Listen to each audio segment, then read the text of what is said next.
रूहानी स्टूडियो के प्रोग्राम पासबानों की खिदमत में आप सबको सलाम।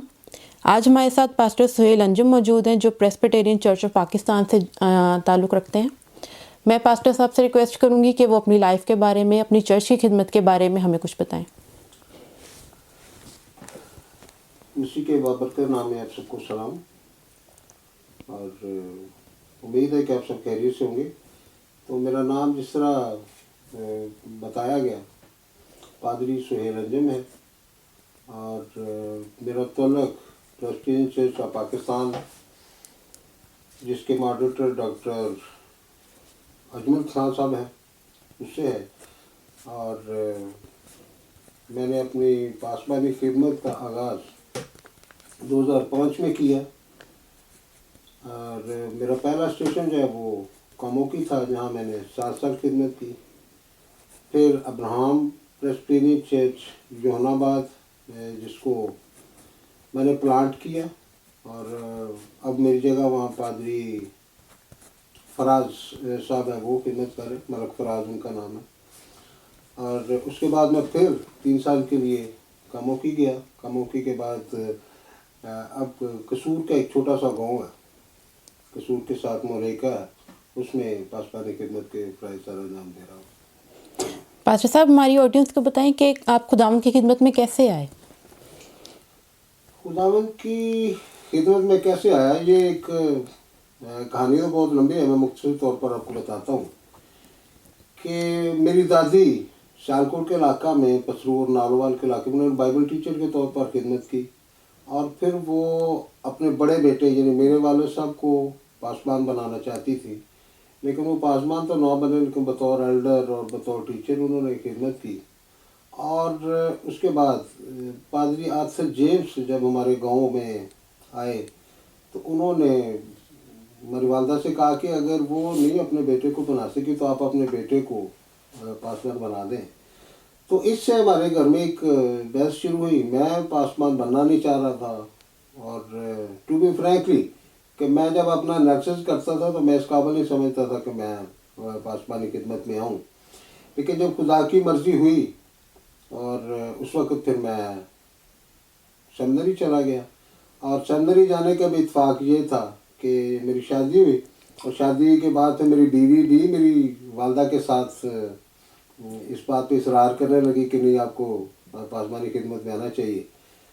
तो फिर दोनों के इसरार पर मैंने खुदा से दुआ की और खुदा ने मुझे मौका दिया कि मैं गुजरावाला थियोलॉजिकल सेमिनरी जाके ट्रेनिंग हासिल की और फिर पासबानी खिदमत का आगाज़ किया। पास्टर साहब अपनी मोटिवेशन बताएं कि क्यों आपने सेमिनरी ज्वाइन की।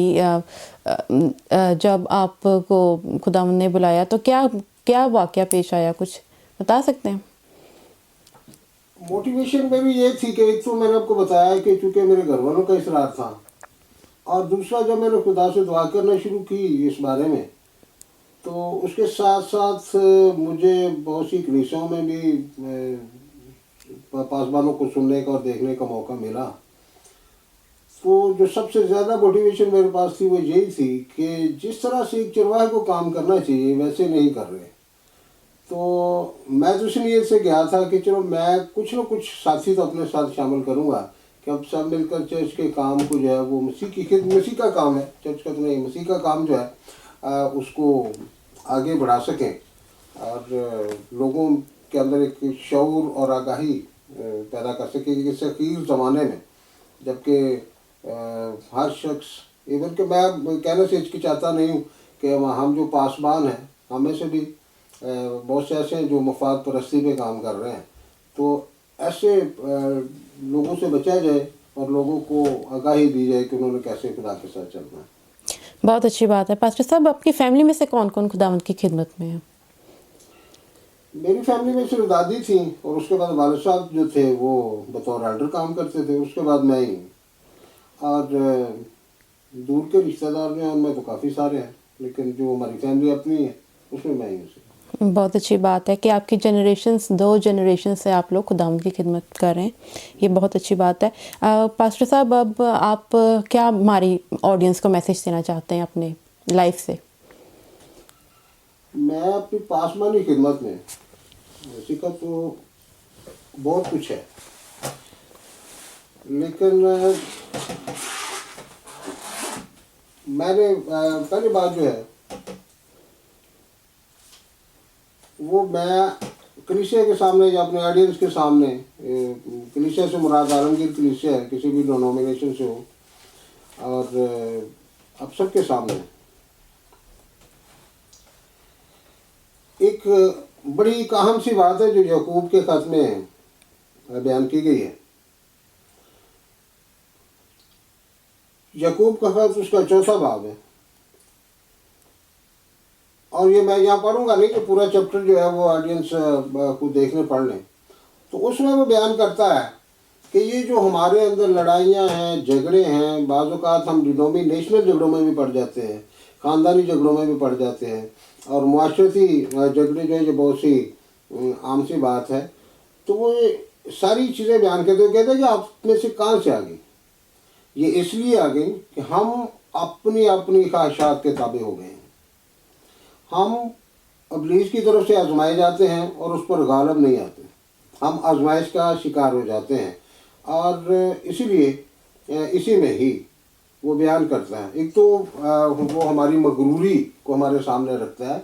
हम अपनी मैं के पुजारी हो चुके हैं। हर शख्स अपनी अना का शिकार है। वो समझता है कि जो मैं हूँ वो मेरे मुकाबले में कोई और नहीं है, और इसलिए वो कहता है कि बस खुदा के ताबे हो जाओ। तो हमें अपनी अपनी ख्वाहिशात से हट के, अपने अपने मफादात से हट कर सिर्फ खुदा के बारे में सोचना चाहिए। और खुदा ये चाहता है कि तुम दूसरों की भलाई करो। और फिर सबसे बड़ी बात ये है कि खुदा कभी भी ये पसंद नहीं करता कि हम दूसरों यानी उमरा और रईसा पर तवक्कुल करें, बल्कि वो चाहता है कि हम सिर्फ और सिर्फ खुदा पर तवक्कुल करें। जब हम खुदा पर तवक्कुल करते हैं, जो इस बाइबल का मरकज़ी भी मज़मून है, अगर हम इस बाइबल का मुताला करें तो खुदा पर भरोसा रखो, खुदा पर तवक्कुल करो, ये बाइबल की बिल्कुल सेंट्रल आयत है। ज़बूर 118 उसकी 7वीं या 8वीं आयत है।